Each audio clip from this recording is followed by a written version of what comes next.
as I said before, I'm Toby. I'm doing the webinar together with Julia today.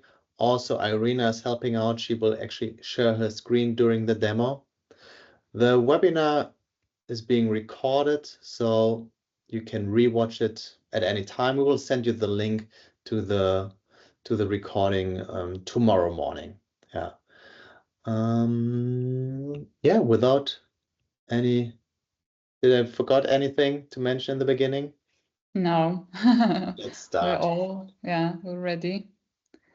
So we would like to start this webinar by briefly talking about shared inboxes and the challenges. So first, let's have a look at why companies share email inboxes. So most of you joining this webinar are probably already using a shared inbox, but some might be planning to. So let's just have a look. So sharing an inbox basically means that multiple team members are accessing the same email account. So the reason why companies share inboxes is basically to centralize their communication and to have multiple team members accessing the company's email communication, which just allows for flexibility.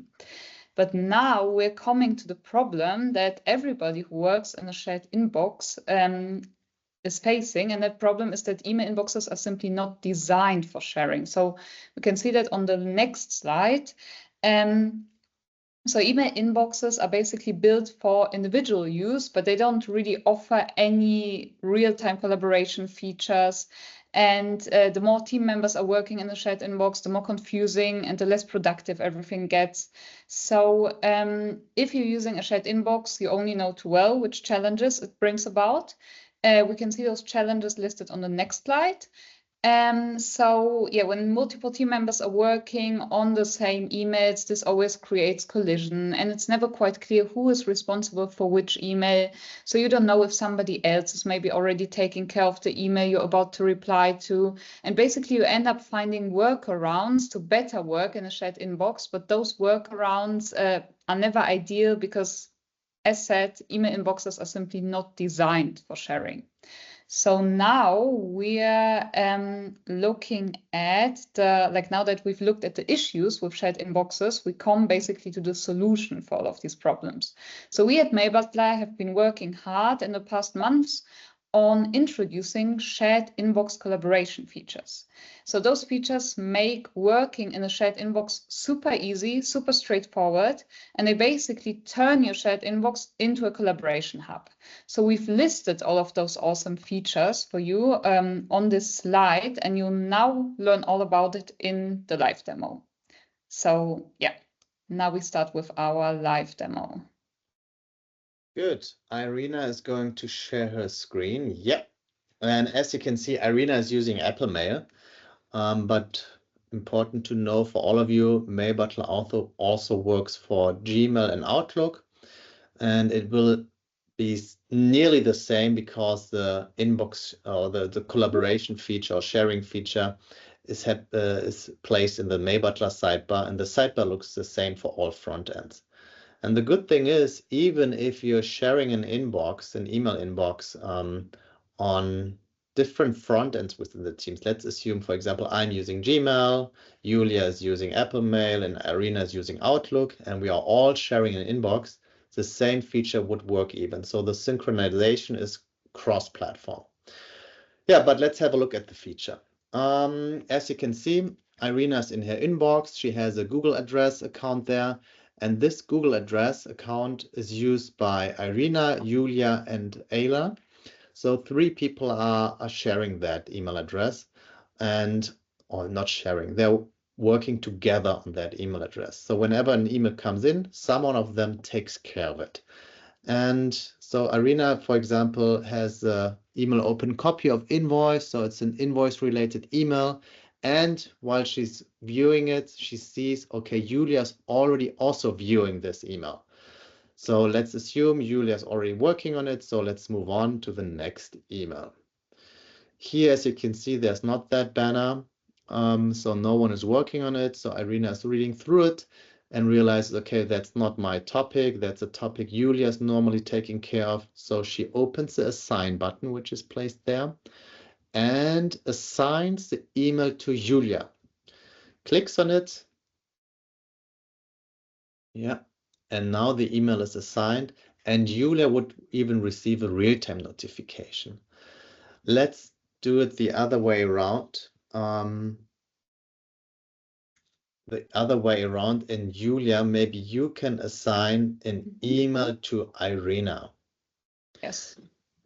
So we are viewing Irina's inbox. She's just doing something, and now she gets a real-time notification because Julia just assigned an email to her. We could click on that banner, but we don't want to do it now because we want to show it to you in a different way. So how does Irina find that email now, which has been assigned to her? She goes on the Home tab, and there we have an email assignment widget. And that widget shows her a nicely, very sleek overview of all the emails which has been assigned to her. So there are 2 emails at the moment. Still, we don't know which email just has been assigned to her. To do so, we go to the Activity tab, the last one. And here you really have like a timeline. And as you can see, and maybe just to mention, everything we're doing is really live. So just 5:05, Julia assigned the email to Irina. Are you interested in a guest post? That email has been assigned to Irina. So that's a nice information hub, this activity tab, to see all the actions around Mailbutler. It also includes all the other actions you can do at Mailbutler, but there's a filter option at the top. And when you click on it, the last option is they only show me the activities for email assignment. So now the filter is set, and as you can see, there has been only 3 emails today, which has been assigned to Irina. Yeah. Another way to find the email is to go on the emails tab, and there also you have a filter which shows you assigned to me. So filter, yes, and it gives you all the email which has been assigned to Irina. So what Irina could do now, she could click on, for example, on the "Are you interested in a guest post?" or this one, and then click on the "Show message in Apple Mail" to open the email and then to take care of it.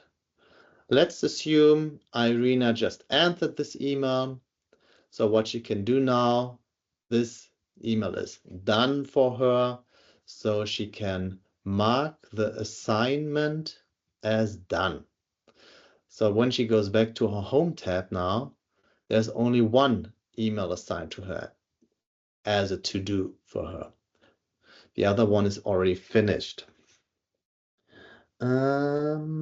Just give me a second. Yeah. Next thing, we go again, go to an email and assume we have assigned an email to Julia and we want to share a note with Julia about this email. Maybe there has been a phone call with that user already, and the user provided additional info to that email, so you can share it there. Or we know from some beta testers, they're actually using the note feature at the chat tool. Because what Irina just did, she sent a note to that email.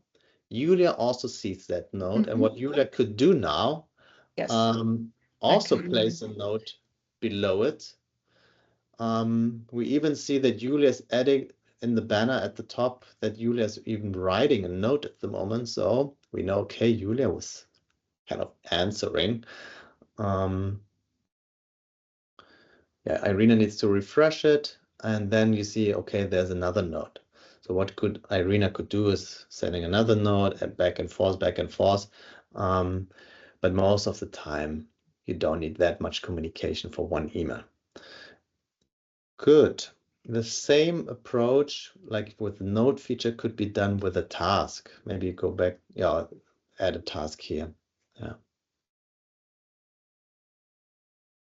Because the benefit of a task is that you can set like a due date and assign it to someone.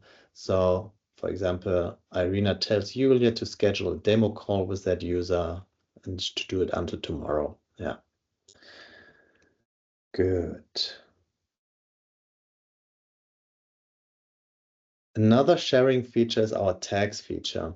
I'm not sure if you already saw it. We have next to the sign button an add tag button.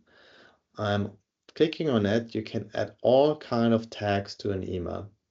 And when you do that for a shared inbox, these tags are automatically visible to everyone who has access to this shared inbox. In our case, it would be Irina, Julia, and Ayla. And that's also very helpful.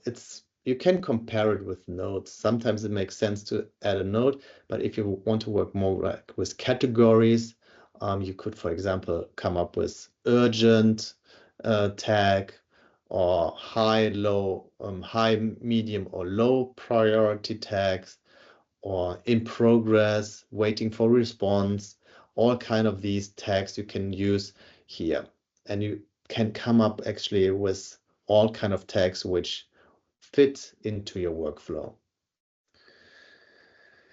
Good. That's already it. I would like to show you one last thing. Actually, what the setup you need to make sure is that you need to maybe one step back.